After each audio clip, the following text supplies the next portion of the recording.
Health के सजीव phone कार्यक्रम में आप सबका स्वागत है। कार्यक्रम का हमारा आज का विषय है रोगी की बेहतर देखभाल में हेल्प डेस्क की भूमिका। और इस विषय पर आपको जानकारी देने के लिए हमारे साथ हैं राष्ट्रीय स्वास्थ्य मिशन की महाप्रबंधक क्वालिटी एश्योरेंस डॉक्टर अर्चना वर्मा जी। डॉक्टर साहब, बहुत बहुत स्वागत है आपका कार्यक्रम में। दोस्तों, कितना अच्छा होता कि हम कभी बीमार न पड़ते, लेकिन ऐसा हो नहीं सकता। जीवन में हम सब कभी न कभी बीमार पड़ते हैं और हमें अस्पताल भी जाना पड़ सकता है। बीमारी से परेशान व्यक्ति जब अस्पताल पहुंचता है तो वो उसके लिए बिल्कुल नई जगह होती है। उसे मालूम नहीं होता कि किस डॉक्टर से परामर्श करे, कहाँ दवाइयां मिलेंगी, कहाँ जांचें होंगी। उसके और उसके परिजनों को कई तरह की परेशानियों का सामना करना पड़ता है। तो इन्हीं परेशानियों को ध्यान में रखते हुए सरकार ने जिला स्तरीय अस्पतालों में हेल्प डेस्क का संचालन किया है। ये हेल्प डेस्क किस तरह से मरीज और उसके परिजनों की मदद करती हैं, इसी विषय पर आज हम डॉक्टर साहब से जानकारी लेंगे। तो आप भी अगर कुछ पूछना चाहते हैं, आपकी कोई जिज्ञासा है, तो आप हमें फोन कर सकते हैं। फोन करने के लिए नोट कर लीजिए आप हमारा फोन नंबर है 0522-220-5756, 0522-228-8698, 0522-407-6802। और इसके साथ ही आपसे अनुरोध है कि जब भी आप हमें फोन करें अपने टीवी सेट का वॉल्यूम थोड़ा कम रखें ताकि आपकी आवाज हम तक अच्छे तक पहुंच सके।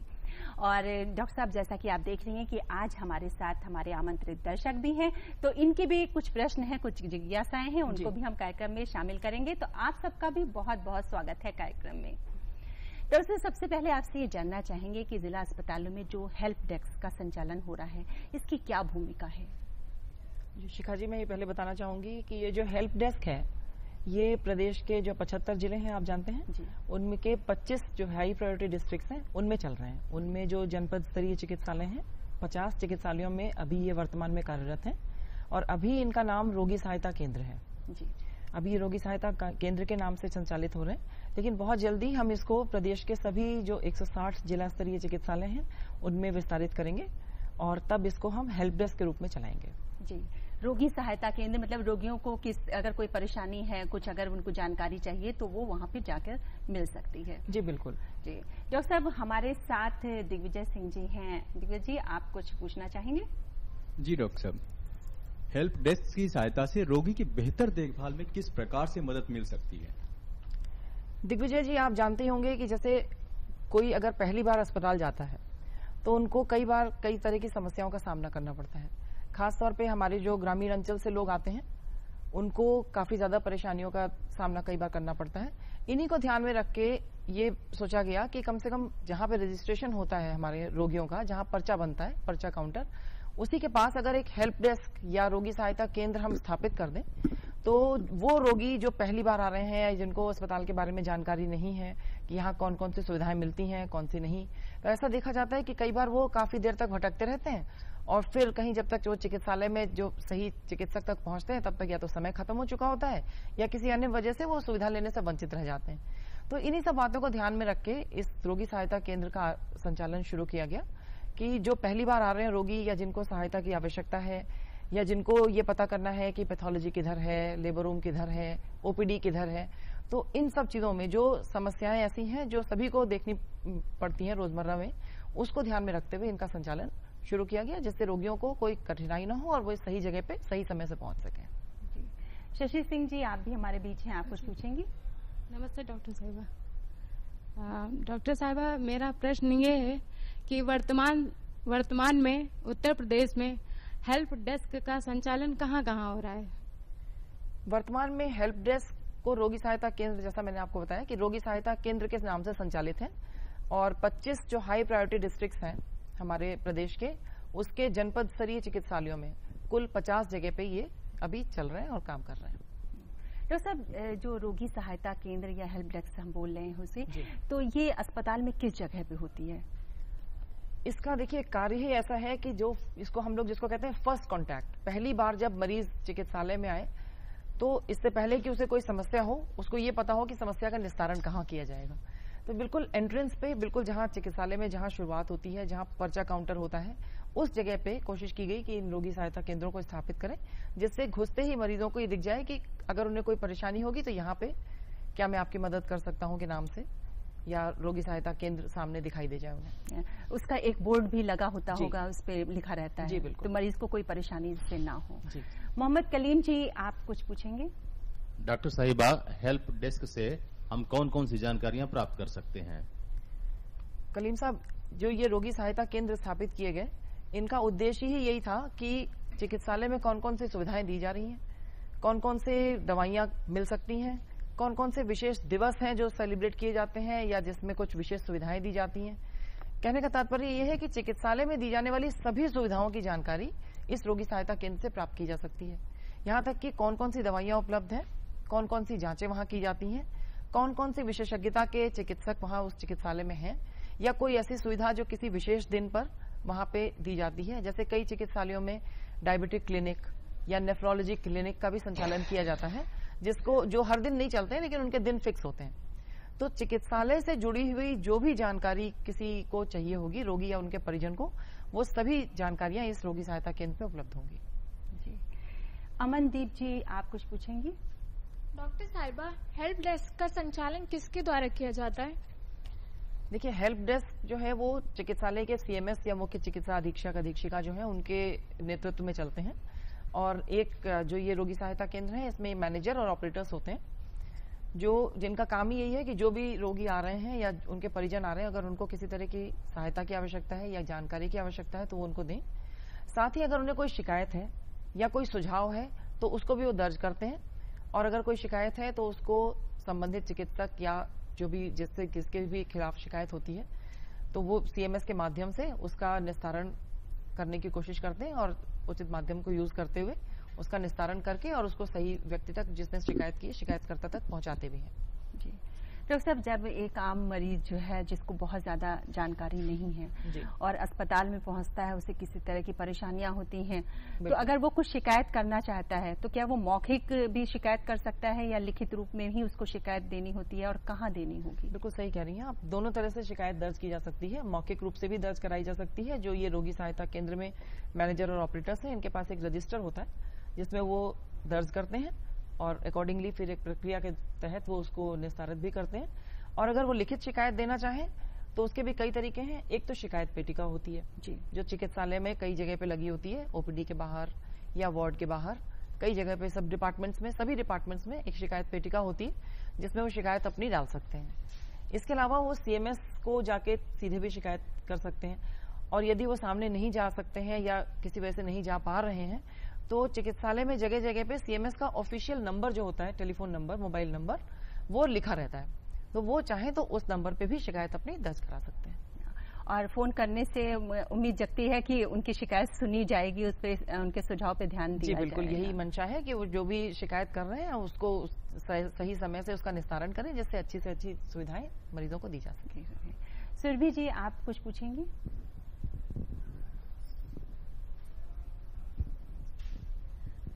डॉक्टर साहिबा, हेल्प डेस्क की अस्पताल की देखभाल में क्या भूमिका होती है?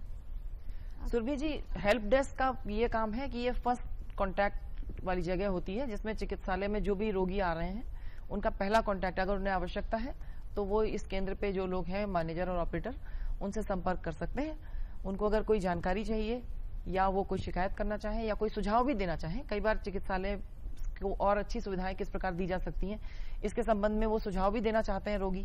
मान लीजिए कि उनको ये कहना हो कि जितनी सुविधाएं यहाँ दी जा रही हैं इसके अलावा कुछ और यदि विशेषज्ञता वाले डॉक्टर यहाँ पे हों, या साफ सफाई से रिलेटेड, या खाने की गुणवत्ता से संबंधित, या जो दवाइयां उनको दी जा रही हैं, जिस प्रकार की जांचें हो रही हैं, कुछ और जांचें वहां पे हो सकें, इससे संबंधित जो भी वो अगर सुझाव देना चाहें तो वो यहाँ पे दर्ज करा सकते हैं।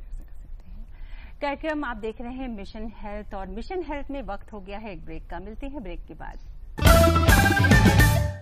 ब्रेक के बाद स्वागत है आपका कार्यक्रम मिशन हेल्थ में, और आज का विषय हम आपको एक बार फिर से बता दें। हमारा विषय है रोगी की बेहतर देखभाल के लिए हेल्प डेस्क की भूमिका, और इस विषय पर जानकारी देने के लिए हमारे साथ हैं राष्ट्रीय स्वास्थ्य मिशन की महाप्रबंधक क्वालिटी एश्योरेंस डॉक्टर अर्चना वर्मा जी। डॉक्टर साहब, नंद स्वरूप जी का फोन आ रहा है, उनका फोन हम ले लेते हैं। हेलो।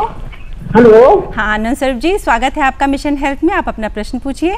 हाँ नमस्ते मैडम, मैं जानना ये चाहता हूँ कि जो ये प्राथमिक स्वास्थ्य केंद्र होते हैं इसमें कौन कौन सी सहायताएं जो है प्राप्त हो सकती हैं? नंदलाल जी ने जो सवाल पूछा है वो प्राथमिक स्वास्थ्य केंद्र की सुविधाओं के लिए पूछा है।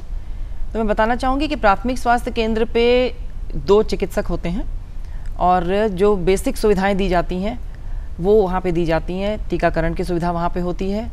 अगर वो प्राथमिक स्वास्थ्य केंद्र जो 24 घंटे चलने वाले प्राथमिक स्वास्थ्य केंद्र होते हैं वहाँ पे प्रसव की सुविधा भी होती है। प्रसव संबंधी कोई भी परेशानी हो तो वहाँ जाया जा सकता है।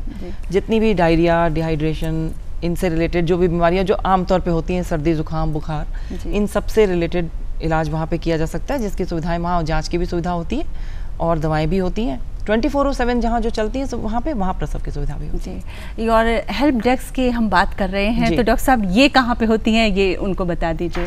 हेल्प डेस्क की जो सुविधा है अभी जनपद स्तरीय चिकित्सालयों में ही है। अभी CHC और PHC पे जो सामुदायिक और प्राथमिक स्वास्थ्य केंद्र हैं वहाँ पर अभी हम नहीं पहुँच पाए हैं। और पहले हम जितने जनपद स्तरीय चिकित्सालय हैं वहाँ पे ये सुविधा देने की कोशिश कर रहे हैं। इसके बाद अगले चरण में हो सकता है हम सामुदायिक और प्राथमिक स्वास्थ्य केंद्रों को भी कवर करें। जी, प्रश्न पूछने के लिए आपका बहुत बहुत धन्यवाद नंदस्वरूप जी। और सुमित जी हमारे बीच हैं, आप कुछ पूछेंगे? डॉक्टर साहब, हेल्प डेस्क के संचालन से रोगियों की देखभाल में क्या परिवर्तन आया है? सुमित जी, जैसे हेल्प डेस्क यदि संचालित की जा रही है तो उन लोगों को, उन रोगियों को जो पहली बार आए हैं उनको विशेष रूप से सुविधा मिलती है कि उनको कहीं कुछ पूछना, जांचना या भटकना नहीं पड़ता। उनके पास एक स्थान नियत है जो जहाँ पे जाके वो जो भी उनकी समस्या है उसका निराकरण वो पा सकते हैं। इसके साथ ही अगर उन्हें कहीं पे कोई और असुविधा हो रही है, मान लीजिए कि उनका मरीज़ भर्ती है और उसका डिस्चार्ज होना है और उन्हें समझ नहीं आ रहा है कि ये डिस्चार्ज स्लिप कहाँ से मिलेगी, डिस्चार्ज के बाद जो दवाइयाँ दी जानी हैं वो दवाइयाँ कहाँ से प्राप्त करनी है, दवाइयों के संबंध में अगर जानकारी लेनी है कि इनको किस प्रकार से लेना है वो कैसे पता चलेगा, अगली बार दोबारा दिखाने कब आना है या नहीं आना है, इस तरह की जितनी भी जानकारियाँ होती हैं वो सब प्राप्त करने में ये रोगी सहायता केंद्र उनकी मदद करेंगे। और अपने दर्शकों से हमारा अनुरोध है कि जब भी आप प्रश्न पूछिए माइक अपने थोड़ा पास रखिए ताकि आपकी आवाज़ हम तक अच्छे से पहुंच सके। डॉक्टर साहब, 102, 108 एम्बुलेंस से जो मरीज अस्पताल आते हैं उनके लिए हेल्प डेस्क क्या मदद करता है? शिखा जी, कई बार देखा जाता है कि 102, 108 एम्बुलेंस से जो मरीज आते हैं उनके पास तो चलिए अगर यदि अंदर आना है तो उनके पास स्ट्रेचर साथ में रहता है, लेकिन यदि किसी वजह से वो सुविधा नहीं है तो ये भी ध्यान में रखा जाता है कि ये हेल्प डेस्क ऐसी जगह पे स्थापित की जाए जिसके पास ही में हमने ये कोशिश की है कि वहाँ पे स्ट्रेचर या जो हम व्हील चेयर रखते हैं उसको भी साथ में रखें, जिससे जैसे ही कोई रोगी आता है यदि वो स्वयं चलने की हालत में नहीं है तो तुरंत उसको सुविधा दी जा सके व्हील चेयर या स्ट्रेचर के माध्यम से। कई बार जो अपने वाहन से भी आते हैं रोगी, आप जानते ही अपने वाहन से भी आ जाते हैं कई बार रोगी, तो चिकित्सालय तक तो वो आ जाते हैं, लेकिन उसके बाद आगे आने में यदि वो चलने में असमर्थ है तो उनको बहुत परेशानियाँ होती थी। तो इसको ध्यान में रख के ये कोशिश की गई कि उनको आगे कोई परेशानी ना हो और उनको व्हीलचेयर और स्ट्रेचर की सुविधा भी मिल जाए, साथ में कहाँ जाना है ये भी देखा जा सके। क्योंकि कई बार ऐसा होता है कि कोई मरीज़ इतनी गंभीर अवस्था में आते हैं कि उनके परिजनों को ये पता ही नहीं होता कि इनको तुरंत पहले सुविधा देनी आवश्यक है, क्योंकि उनको तो रोग के बारे में जानकारी नहीं है। तो वो कई बार पर्चा काउंटर पे लग जाते हैं जिसमें जो मूल्यवान समय होता है वो व्यय हो जाता है। तो इस रोगी सहायता केंद्र के जो ऑपरेटर मैनेजर्स हैं इन लोगों को ये ट्रेनिंग भी दी जाती है कि वो ये भी ध्यान रखें कि जो रोगी आ रहे हैं वो किस हालत में है। अगर वो गंभीर हालत में है या कोई महिला ऐसी है जिसको प्रसव के लिए वो आई हैं और वो दर्द हो रहा है उनको, तो उनको फिर लाइन में ना लगाएं और उनको सबसे पहले जो संबंधित चिकित्सक है उसके पास पहुंचा दें और इस चीज़ का ध्यान रखें कि उनको सबसे पहले देख लिया जाए, लाइन में ना लगना पड़े, जिससे कि जो समय है वो बचे।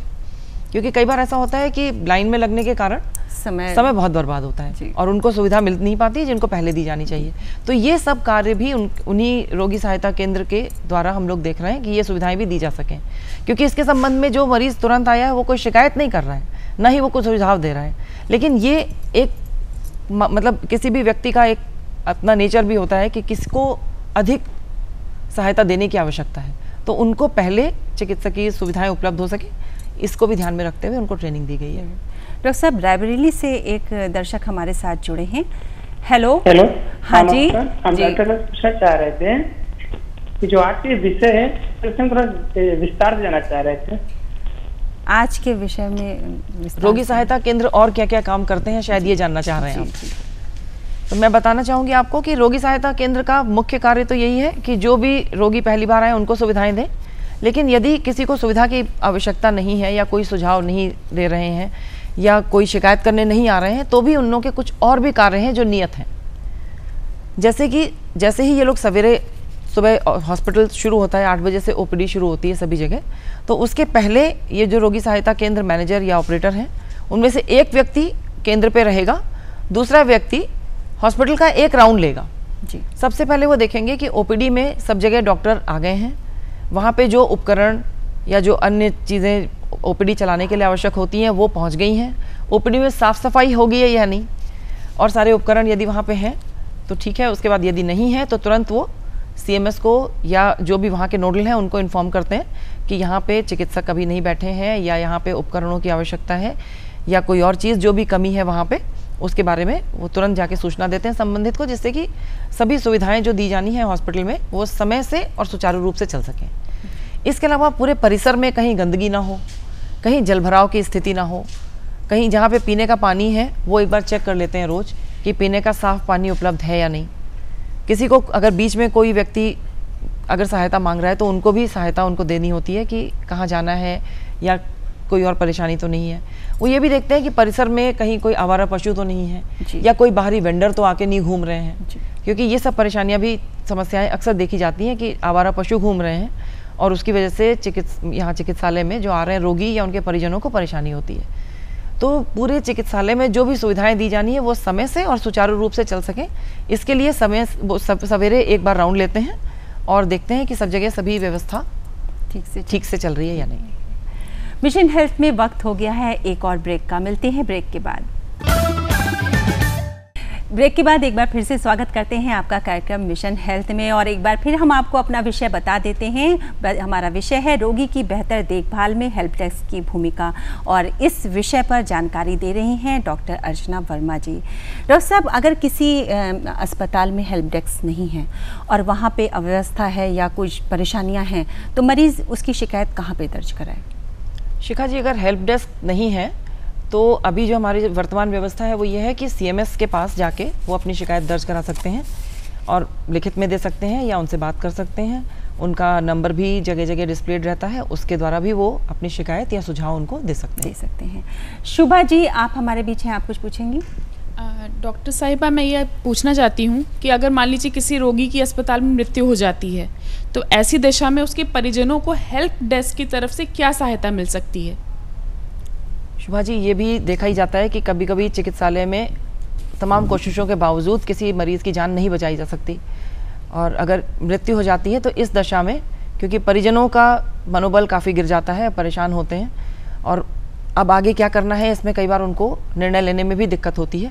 ऐसे में हेल्प डेस्क के जो हमारे मैनेजर या ऑपरेटर हैं वो उनका जो भी उनको स्लिप यहाँ से मिलती है डेथ के बाद जो स्लिप दी जाती है वो देने में, साथ ही उनको वाहन उपलब्ध कराने में, जो शव वाहन होता है उसके लिए, और यदि कोई और समस्या है, यदि वो कहीं फ़ोन करना चाहें, कोई और किसी से बात करना चाहें, तो ये सभी जिस तरह की भी उनको परेशानी होती है उससे यथासंभव ये लोग उनकी हेल्प करते हैं और उनको सामान्य करने की कोशिश करते हैं जिससे कि वो रोगी को ले जा सकें।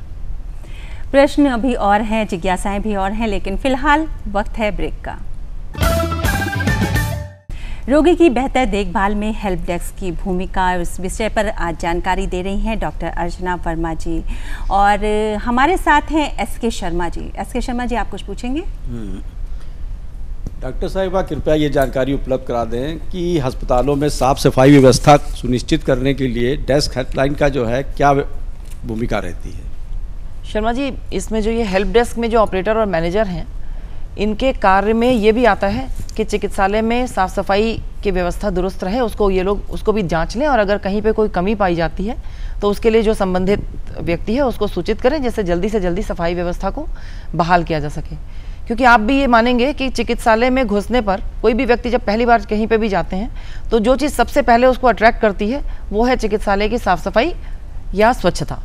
अगर चिकित्सालय साफ सुथरा है, कहीं कोई गंदगी नहीं है, कहीं उबड़ खाबड़ रास्ते नहीं हैं, कहीं जल भराव नहीं है और कोई आवारा पशु वहाँ नहीं घूम रहे हैं, तो रोगियों को भी ये एक विश्वास जगता है कि यहाँ साफ़ सफाई की व्यवस्था अगर दुरुस्त है तो हमारा इलाज भी यहाँ पे ठीक ही होगा। तो ये एक जो कॉन्फिडेंस है या जो एक भरोसा है, उसके लिए बहुत ज़रूरी है कि चिकित्सालय का एम्बियंस या जो परिसर है उसको साफ़ सुथरा रखा जाए। उसके 2 फायदे हैं। एक तो जो भी व्यक्ति पहली बार आता है वो साफ़ सफाई देख के उसको संतुष्टि मिलती है। दूसरा, साफ़ सफाई अपने आप में एक बहुत बड़ा कारण है जो रोग से जो संक्रमण है उसको फैलने ना दे। इसके लिए हम लोग इस पे बहुत जोर देते हैं कि साफ़ सफाई पे विशेष ध्यान रखें। आप जानते ही होंगे कि 80% बीमारियां सिर्फ सही समय से सही ढंग से हाथ धो लेने से उनसे बचा जा सकता है। तो इसी से समझ में आता है कि सफाई का रोगों से लड़ने में या रोगों से बचाव करने में कितना बड़ा महत्व है। तो सफाई का बहुत ज़्यादा महत्व है, इसीलिए ये व्यवस्था सुचारू रूप से चले और यदि कोई कहीं पे गंदगी है तो उसको समय से उसको साफ कर दिया जाए। इस व्यवस्था को देखना इन लोगों का खास काम भी है। तो ये था मिशन हेल्थ का आज का हमारा सजीव फोनिंग कार्यक्रम। और अब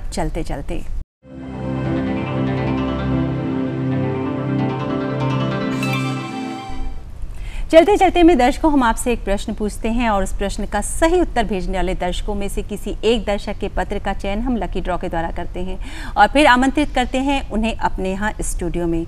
तो नोट कर लीजिए हमारा आज का प्रश्न। हमारा प्रश्न है, जिला अस्पताल में कोई जानकारी लेने के लिए पहले कहाँ संपर्क करना चाहिए? प्रश्न एक बार पुनः सुन लीजिए और नोट कर लीजिए। जिला अस्पताल में कोई जानकारी लेने के लिए पहले कहाँ संपर्क करना चाहिए? और इस प्रश्न का उत्तर आप हमें जिस पते पर लिखकर भेजेंगे वो पता भी नोट कर लीजिए। हमारा पता है प्रस्तुतकर्ता मिशन हेल्थ, कमरा नंबर 205, दूरदर्शन केंद्र 24 अशोक मार्ग, लखनऊ 226001 और हमारा ईमेल आईडी है missionhealth.tduplko@gmail.com। डॉक्टर साहब, आप आई और हेल्प डेस्क रोगी सहायता केंद्र के बारे में बहुत ही महत्वपूर्ण जानकारी हमारे दर्शकों को दी। इसके लिए आपका बहुत बहुत धन्यवाद। आपका भी धन्यवाद। और इसके साथ ही हम धन्यवाद करना चाहेंगे अपने आमंत्रित दर्शकों का भी कि आपके प्रश्नों को भी हमने कार्यक्रम में शामिल किया। उम्मीद करते हैं आपकी जिज्ञासा शांत हुई होगी।